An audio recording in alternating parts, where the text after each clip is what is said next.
marketing, procurement, and sourcing, and is considered one of the top 100 women B2B thought leaders to know. She's well known for her blog, Miss Category Management, where she gives insightful guidance for strategic sourcing and procurement professionals and business executives. Thanks for taking the time to join us today at Sievo Friends, Dana. We're excited to hear what you have to share with us.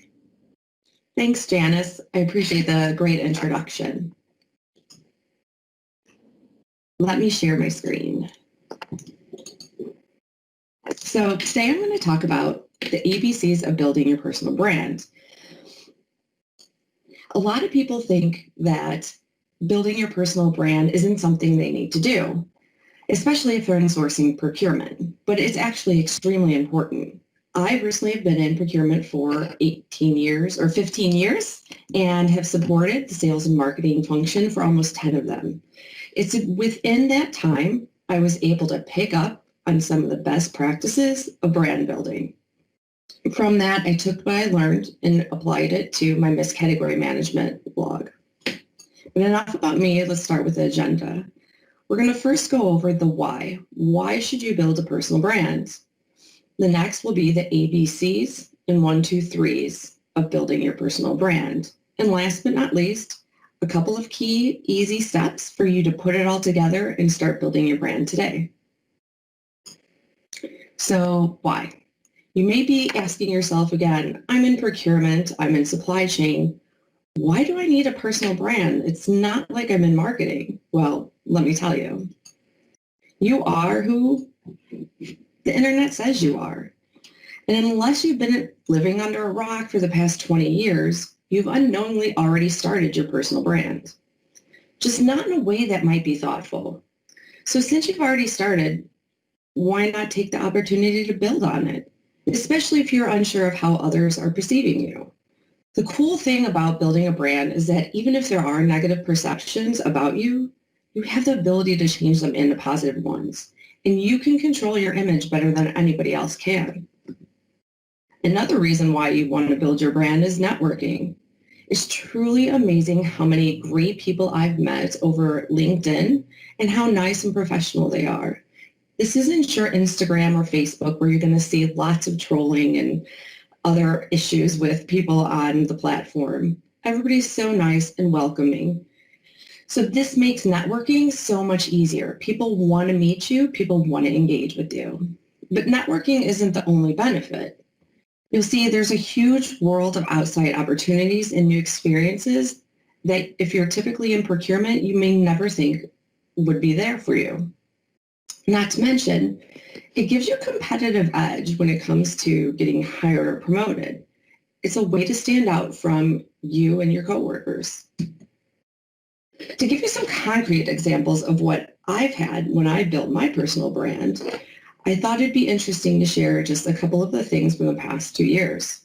From global speaking events to guest blogs, podcasts, webinars, even paid consulting. Who couldn't use a few extra bucks in their pocket? Building your brand can lead you to many different paths. And the best part about it is once I did put myself and my blog out there, all of these opportunities were organic. There was nothing that I really had to do besides post my content and engage in conversations. And some of these things, they just came to me first. Next, you should know why you should build your personal brand. But what are the basics? Let's talk about the ABCs for building your personal brand. First is A, for be authentic. If you're like myself, this can be a fuzzy concept, but don't worry. I'm going to go over each of these in a little bit more depth. The next is B for be bold. You may want to blend in with the crowd, but that also means people are going to miss you. If you don't stand out in some way, you're going to get passed over. C is for consistency. This is probably the most important part in building your brand. So focusing on consistency should be your top priority. So let's start with be authentic. To me, it's always a fuzzy term. Yes, be real, don't be fake, but in regards to what and how? So what does it really mean to be authentic? Well, first and foremost, own your mistakes. If you're trying to point the finger in another direction, it's not going to help you. It's only going to hurt your brand. Some of my earliest blogs and webinars were a complete disaster, but it's okay. I've owned them. And in that owning them, you can see that I've evolved over time. Not to mention, you can be relatable by owning your mistakes. The next part is credibility. What you have to do what you say you're going to do. There's nothing worse than having somebody make you 100 promises and absolutely not following through in any of them. There's no faster way to turn people off by deceiving them or lying to them. The next is being yourself. Now, this may seem trivial, but given the digital age, it's extremely important. If you fake your images, you Photoshop everything, you lie about your accomplishments, you're only going to end up hurting your brand. People never feel like they can know the real you, especially if they feel like they've been lied to. So just be yourself and tell the truth. Next is expressing your emotions. I've had no better blogs than the ones with the words love and hate in the title. And this is marketing 101. So make sure when you engage with people, you can express your emotions and say your viewpoint. It's a great way to connect with other people who feel the same way. Now, just because you need to be authentic doesn't need to be transparent. There is a huge difference, so please don't confuse them. Being authentic does not mean you need to share every little thing that goes on in your personal life. Sometimes you need to keep things personal.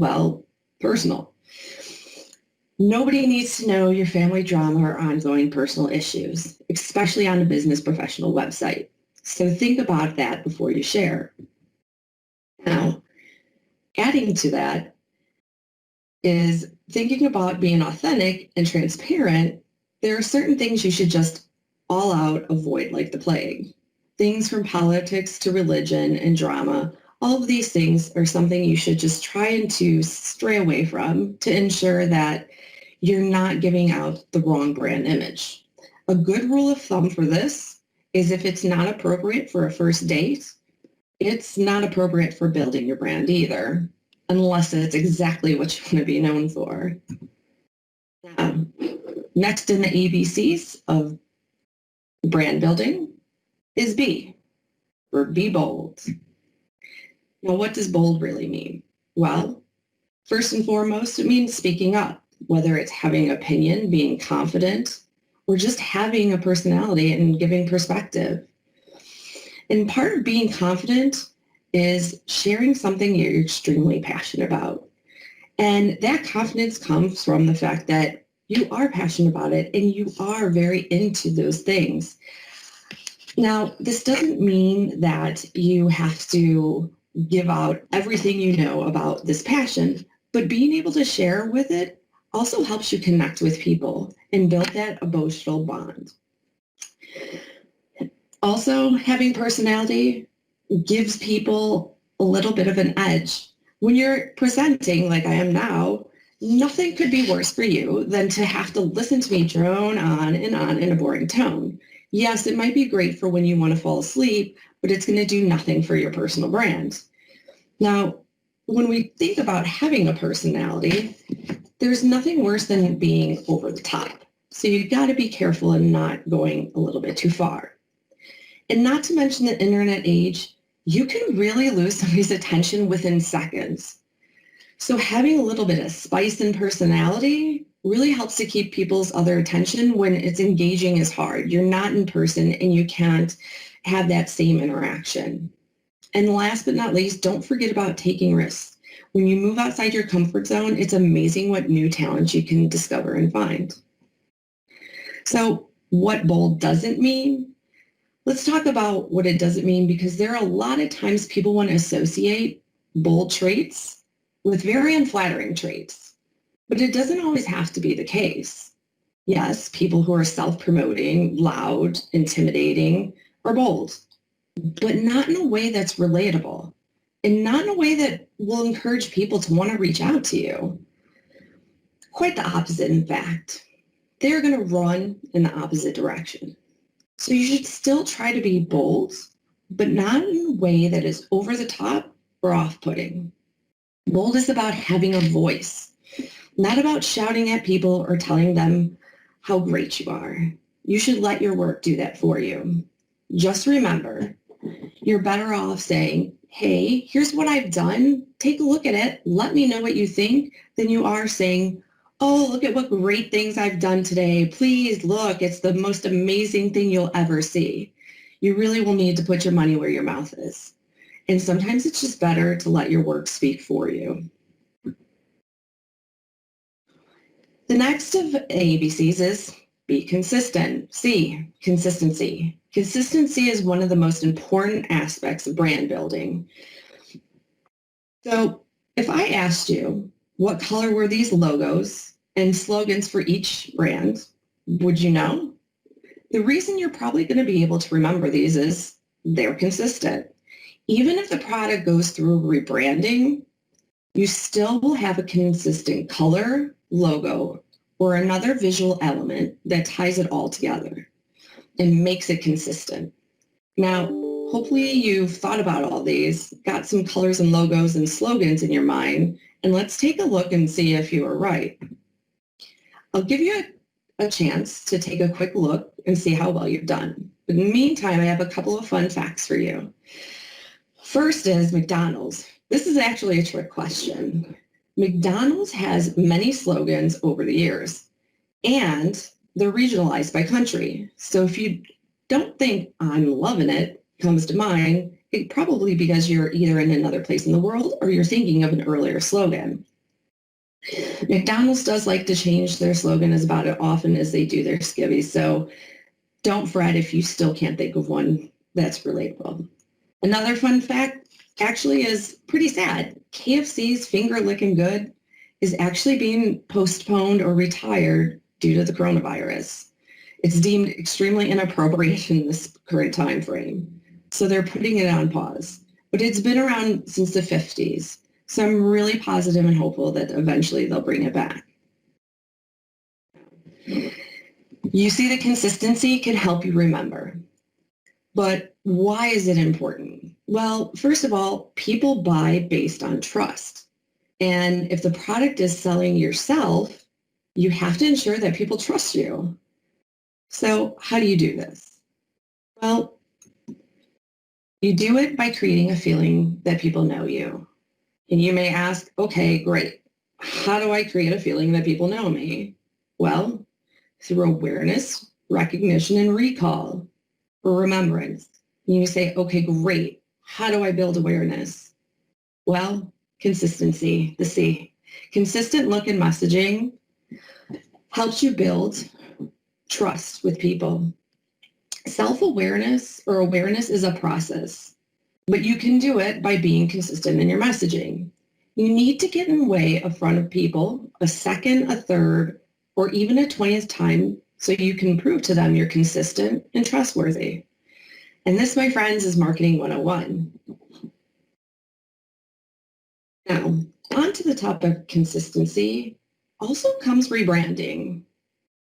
Because McDonald's has changed their slogan more times than I can count, we still can remember their logo and slogan for the most part because they haven't changed the visual of their color palette and they haven't changed the look of the golden arches. So there are companies, whether it's the slogan or logo, who try to rebrand and reinvigorate sales. A key aspect to this is keeping things consistent. Some portion of your visual branding, that's typically the color palette, as you can see in these two examples. But let's be real, not all rebranding goes well. And that's why you have to be extremely careful. The best way to lose followers or to lose people in sales is by rebranding and doing it in a way, in a fashion that people just don't recognize you anymore. Because if you're shopping on a Tuesday morning looking for your normal Tropicana and you see the new packaging on the right, you're probably going to walk right by it. And that in turn is going to lead you to a decrease in sales. Now, when it comes to personal branding, it really is no different. Say you have a YouTube channel and you're talking about purchasing procurement, and then all of a sudden you take a right turn and decide to talk about pasture animals, and that's your new passion, the entire audience you just previously built is now moved away. Because how many people do you know who, like procurement, are just going to be interested in pasture animals? Probably not a lot. Now, there are some good reasons why you would want to rebrand and stray away. BP, who had the largest oil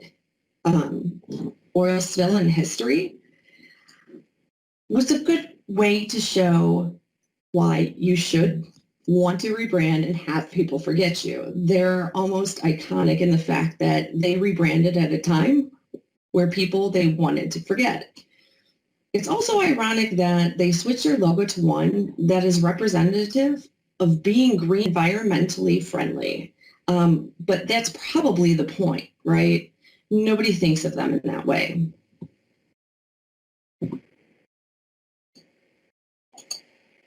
So how do you start brand building? Now that we covered the ABCs, you may be saying, well, how do I start? And what do I do? How do I get my feet wet? Well, that's an excellent question. Because I've mentioned before, you've already started. If you have any type of online presence, you already have a brand. And unless your name comes up completely blank in a Google search, you've already completed step one. So congrats. Now, the 1, 2, 3s and questions to ask yourself when you want to build a personal brand. First, what am I good at? Then, where do I want to go? And last, how do I want to get there? So the first is, what am I good at? When you want to discover your personal brand, you want something that accurately reflects your personal and your professional identity. If you have a hard time creating a brand name or logo, you can ask yourself some of these questions. What are my strengths? What motivates me? What am I passionate on? What do people at work always ask my help for? If you are good at these things, you're going to be confident again in them, and you're going to be able to easily teach them to other people. When I thought about building my personal brand, I knew I was set apart by the formalized training I'd had in category management at Amgen. And since this isn't something that's common across other companies, I thought it would be a great focus for me to help share my thoughts and passions about my work in category management so that I could help to teach others. Sharing knowledge with others is one of the key components that I believe really helps you build your personal brand. The next is, so where do I want to go? After you ask yourself, well, what am I good at? Or what am I passionate about? You should move on to the where. Another way to think of it is, what do you want to be known for? Your personal brand is more than a reflection of what you are today. It's truly a roadmap of where you want to go. In addition to understanding what key strengths and skills you have, you should also think about your weaknesses. By going through the self-assessment, you'll uncover skills and traits that make you distinct, as well as areas you need to improve or gain knowledge on. And all these things are going to help you to advance in your career. Forecasting where you want to be, or at least having a good idea and concept in the next 5 or 10 years, and the attributes you want to be known for, can really help you better determine what steps you need to take in order to get there. The last of the 1, 2, 3 questions is how. How should I get there? And this is where things can get a tad bit complicated. There are many, many ways to get there, and not one is better than the other. They're all correct. It's whatever you're comfortable with. A lot of the preferences do end up coming down to your comfort with types of technology. I personally started a website and blog because I was comfortable with writing and creating a website. It just made sense for me to do this simplistic thing and then be able to put out and engage with others. It's not to say I haven't moved into all these other areas, but by no way am I saying I'm proficient at creating YouTube videos, podcasts, or anything else. But it is key to test what you're good at when you start building your personal brand. So although you want to start in a place where you feel comfortable, you should still try to reach out and see what else you're good at. And sometimes if you have to scratch them off the list, that's okay. It's learning experience from what you're good at and not good at too. Now, once you figured out the how I should get there and how you want to do it, what type of YouTube channel, blog, or website you want to create, the next thing is you want to think about what's considered a channel or a social media platform. There's so many different social media platforms out there. Now, when you think about creating a personal brand on a business, you may want to stick into LinkedIn, Twitter, and YouTube. There are tons of other websites that you can go out there and actively market on if you're a business or a company like Instagram and Facebook. But not all of those really are appropriate for a business brand. That said, there's no reason you can't do them. I personally don't see a lot of interest in some of the other apps, and so I'm absolutely not on any of them. But I'm still able to successfully build my brand and get myself out there.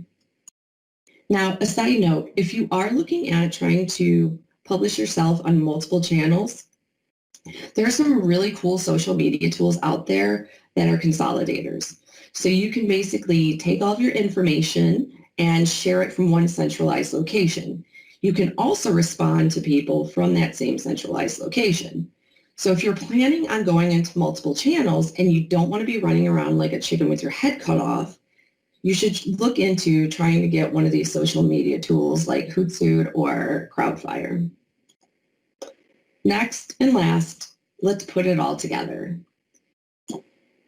So the first step in really creating a great brand, personal brand, is having a look and a feel. You need to define yourself and your brands through visuals. Again, this should relate to who you are and be reflective of your personal passions and strengths. Your brand, your logo, or even your slogan should be visualized in a way that is very reflective of you, of your personality. And having a professional headshot or image can go a long way on how people perceive you, especially in the business world. Not to mention, when everything's virtual, you really want your first representation of you to be a very clear and professional one.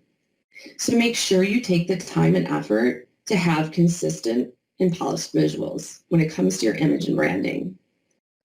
Now, if you're not a graphic designer like I'm not, there are also some really cool websites where you can go and pay somebody for pretty cheap to build you a custom logo or graphic. I highly suggest doing this if you're not proficient in these areas. And also investing in professional photography. I know it may seem trivial, but it's actually very useful for when you go and start doing your own speaking events or building your brand. The next is engage, build, content, and distribute. So after you've come up with the look and the feel of your brand, the first thing you're going to want to do to get your feet wet is engage with others. You want to get a good feel of what's going on and what the norms are in your industry. You don't have to create any type of content at this point. It's really just of a search and discovery mission. But once you've done that, and you understand what's going on in the industry and what the norms are, you should start building your content. Whether it's YouTube videos or blogs, you should create a pretty big repository of all of these things. Because what you're going to want to be able to do is post them consistently. And because consistency is key, you're going to want to have a repository of them so that you can be able to do it whether it's on a daily, a weekly, or a monthly basis. And the easiest way I have found is to build up 5 or 10 blogs or maybe 5 or 10 videos ahead of time and then just distribute them at, say, a weekly cadence.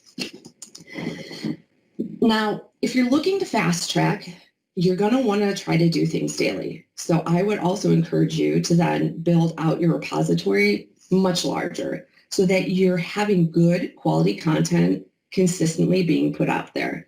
The last thing you want to do is push out content just for the sake of being consistent. This can be counterproductive. If you're pushing out content and it's not quality, or if it's not reflective of your brand, then you're actually doing more damage than you are good. So you can and should take breaks when you feel like you spend too much time on a single platform. especially if you are far enough along in your journey. And especially if you're having enough hard time coming up with new content or having writer's block. It really doesn't make sense to push things out just to be consistent if they're not quality and they're not reflective of you. Since I personally have learned a lot by looking at other people's journey, talking with them, and seeing how they've done it, I thought it would be good to share my personal journey. I started, as I mentioned before, my first 90 days was just creating a website and a blog and distributing it over LinkedIn and Twitter. And that's it. But as you can see, over time, 6 months, a year, I moved into and dived into different areas, from podcasts to publishing LinkedIn articles to participating in webinars and panels, even articles and interviews. All of these things came to me organically. I didn't reach out to anybody specifically to say, hey, can I do this with you? They actually came to me. And that's the power of building your brand. By you going out and engaging and putting yourself out there with, say, a blog or a video, people are going to want to approach you and engage with you back. Now, I personally never thought I would ever create a YouTube video or be on a podcast, but I really think that is the beauty of it all. Yes, building your brand is going to take a lot of time. So if you look at the progression, you can also see there are a lot of different things and you can't be masters of all. So you're going to have to learn once you do dive into new things, whether it's good for you or not. I personally started doing LinkedIn articles, but I just didn't find that it was any different than what I had done for my personal blog. So though I have a couple of LinkedIn articles out there and published, by no means have I continued to do them. It just makes more sense for me personally to have them on my website and keep them on my blog and distribute them in that fashion. You know, I never thought personally after 2 years I'd do half the things on this list, but it's really quite amazing.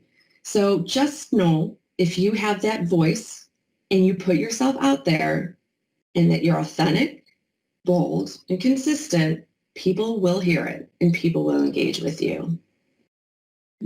And that's all I have. Thank you very much for joining me on learning the ABCs and 1, 2, 3s